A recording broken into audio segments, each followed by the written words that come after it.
morning, travel tayo this week. Balik tayo ng Denver. Pero this time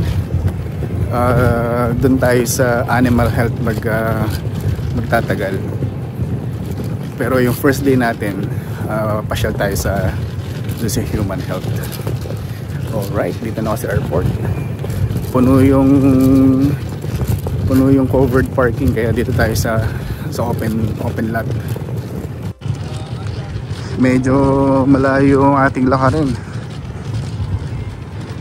Doon tayo nakapark sa 21J. Nasa 21 din na tayo. Yun pa yung airport. Buti na lang medyo maaga tayo. Kaya hindi tayo nagmamadali. Or pwede tayo hindi magmadali pala. Tapos tayo sa security check. Okay. Boarding na tayo, going to Denver. We know you have many choices when you fly, and we thank you for choosing Southwest Airlines. Welcome to Denver. Tayo ay national. Naku, umalis pa. Magkaantay pa tayo ng kasunod.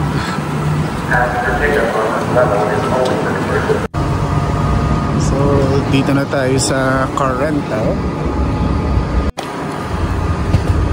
Tayo ay pipili ng sasakyan.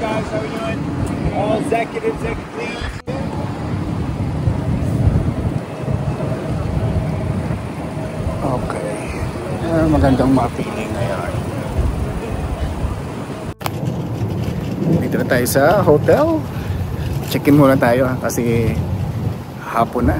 Magka-alas 4 ng hapon. And then pagka-check-in natin, punta tayo doon sa human health site natin. Kasi meron tayong i-check doon na bagong area. Meron data sila expansion sa freezer. So yun ang ating pupuntahan ngayong gabi. Ayun, naka-check-in na tayo. So tayo ay room 528, 5th floor.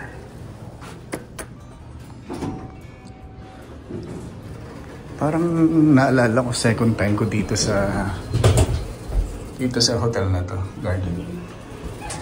Malapit siya sa airport. Tayo ay room 528.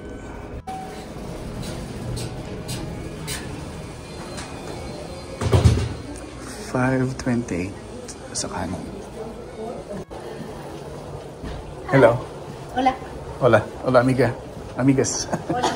Hola, amigo. So, 28.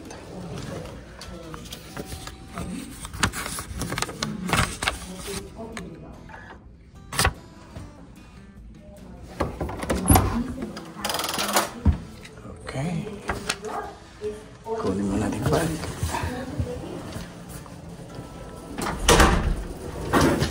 Alright. Ito yung ating room. Malinis.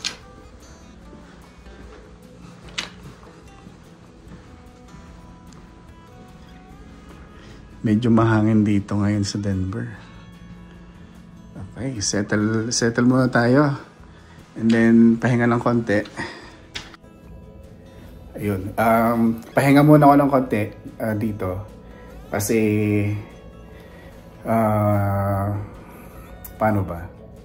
Dalawang isip kasi ako kung magpapahinga ako dito or alis na rin ako para maaga rin ako matapos. Medyo malayo rin kasi dito sa hotel yung warehouse. Siguro alis na rin ako. Pwede naman to. Para maaga rin ako makatapos. Kasi kung mamaya pa ko alis, ngayon kasi ay mag 4 o'clock. Ang start ng shift doon sa pupuntahan ko ay 4 PM. Siguro magdadrive ako ng mga 30 minutes.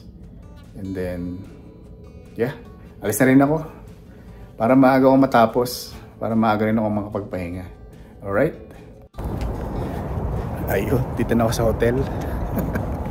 Di-dinner ako.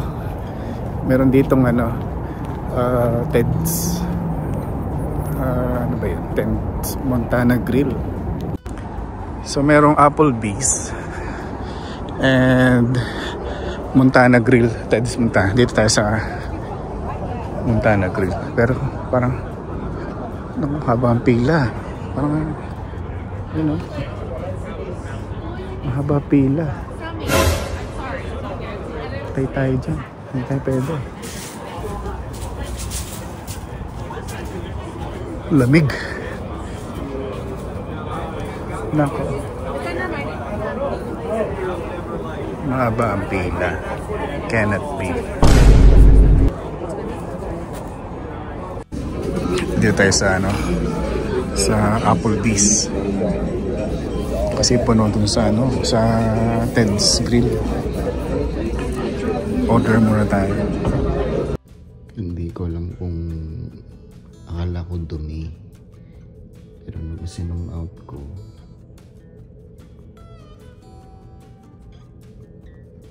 insekto pala. Oh shit! Oh shit! Hindi ko lang papatayin ko.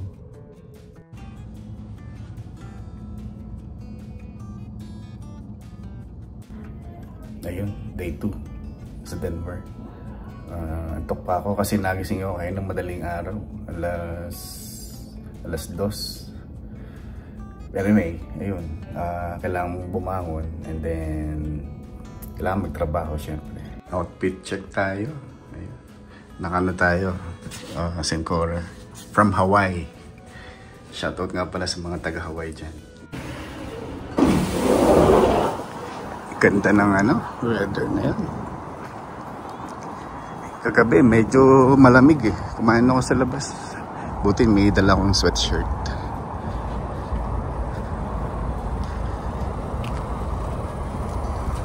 Ito nga pala tayo.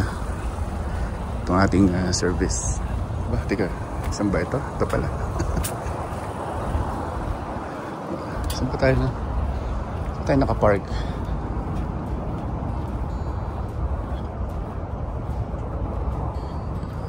Di pala yun. Akala ko yun. Ito nag-park. Ayun. Ito pala.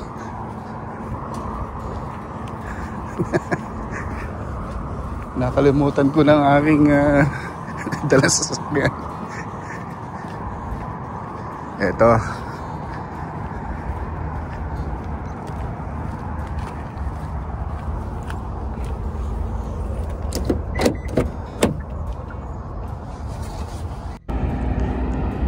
Dito na tayo sa Animal Health. So ito yung building na Animal Health nga pala. MWI Animal Health. So from doon hanggang doon sa dulo. Hindi ko lang kung malilibot ko to this day. Pero let's see. Kasi hindi ko pa alam kung ano yung gusto lang ipacheck sa akin. Okay. Time check. 1:56 PM. Kailangan ko na mag-lunch kasi ako ay gutom na. Ito nga palang aking temporary office space this week. Ayun. Kakain muna ako at ako'y naliliyo na sa gutom. Napasarap ang aking ginagawa kanina sa loob. Kaya ngayon pa lang tayo kakain. Alright. And dito tayo kakain. Kasi kagabi ay dito ay punuan. Mukha namang maluwag ngayon.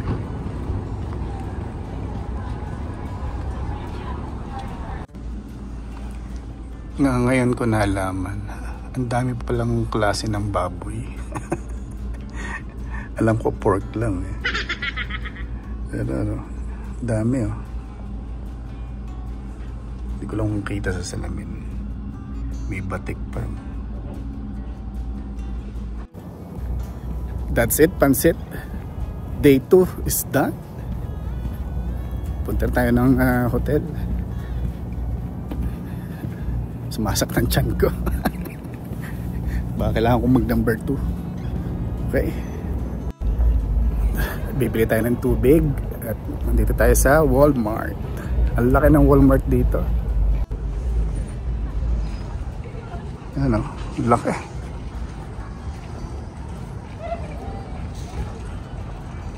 Check natin kung pareho ang laman ng Walmart sa atin.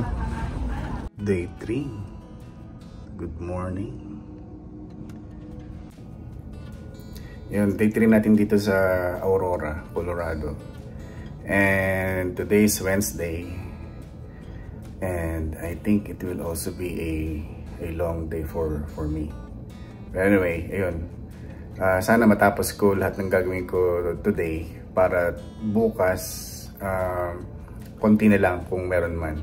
Kasi bukas pabalik na rin ako ng Sacramento. Okay?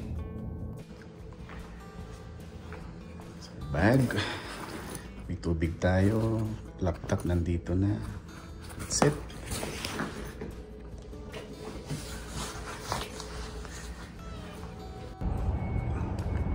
Dito na ulit tayo sa office.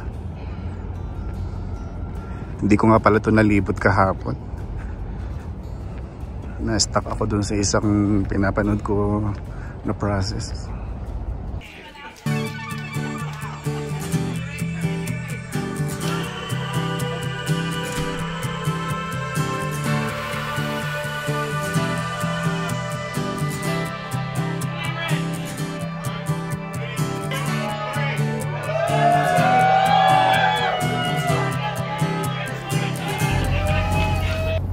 That's it, pansit.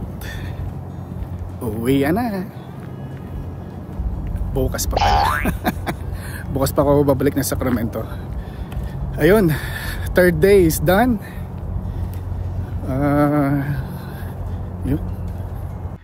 Yun, ikwento ko lang kung ano yung aking day-to-day schedule pagka nandito ko sa sa site So normally every morning pagkakarating ko check muna ako ng email. After that siguro mga mga 30 minutes to an hour ang check ko ng email. Kasama na dun yung sasagutin mo, ano pa ba? Yun lang naman babasahin mo lang kasi medyo madami kasi yung yung email ko everyday. Ayun, so check lang ng email 30 to an hour. Then after that, makikipag-meeting na ako sa mga supervisors tsaka managers. Sasabihin ko ang aking agenda for the day. Ayun, kailangan nila malaman yung gagawin kasi para hindi naman sila mabigla kailangan meron kang abiso. Kasi tatambay ka dun sa kanilang production area. Siyempre ikaw yung mutya doon, hindi ka kilala or hindi ka man everyday nakikita ng mga workers, mga team members. So magtatanong sila, sino ba yun, sino yun. So kailangan mong mag-advise na kung ano yung gagawin mo doon sa area nila. And then pero most of the time naman ina-announce nila na eto si Mar, makikita niyo siya dito sa inyong work area, say hi to him, yung mga ganon. Huwag kayong ano bang sinasabi nila, minsan kasi narinig ko huwag kang matatakot sa kanila or huwag kang matatakot sa kanya, huwag kang ma-intimidate, yung mga ganon. Hindi ko man alam kung na-intimidate sila sa akin. Lagi naman ako nakangiti. Siguro siguro syempre maitim ako, maliit pa, matatangkad kasi sila Pero anyway, ayun, ina-announce sa Manila pagka nandun ako sa site. Sasabihin nila someone from LM, ako nga, labor management,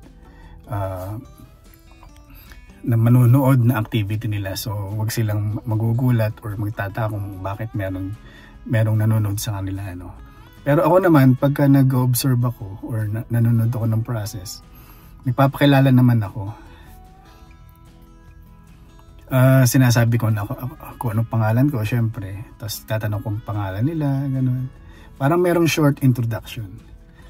So ayun, kasama yun sa sa aking day-to-day activity. Then after that, siguro mga 2 to 3 hours per day. Data analysis naman. So, ang ginagamit ko doon is Excel tsaka Power BI. Ang Power BI naman more on visual. Para siyang Tableau. Hindi ko lang kung familiar kayo sa ganun. Sa Power BI or Tableau. More on siya. Parang visual ng data, statistics. Para lang magandang i-present sa management kasi pagka Excel medyo magulo pa marami kasing numbers, pero kasi naka Power BI na, naka-summarize na siya.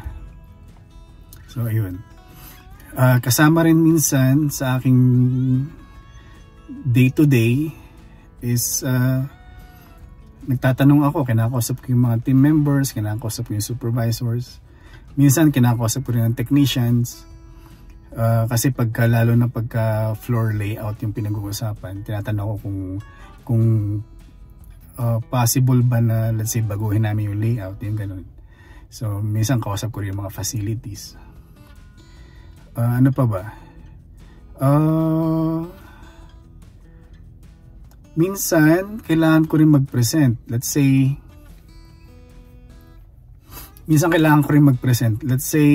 meron akong natapos na data gathering or data analysis. Pe-present ko yun sa management. Pe-present ko yun sa mga managers, sa supervisors, sa directors. Na ito yung aking nakita, ito yung statistics. So ito yung pros and cons. So ito yung pwede niyang baguhin. Ito yung mga maling ginagawa. Ito yung mga... Ayun, maraming elements, ika nga. So kailangan ko rin mag-present. Minsan gumagawa ko ng PowerPoint presentation. So kailangan kung ikaw ay industrial engineer, kailangan marunong ka rin makipag-usap sa tao. Ako naman medyo challenging kasi minsan syempre hindi naman English ang ating first language,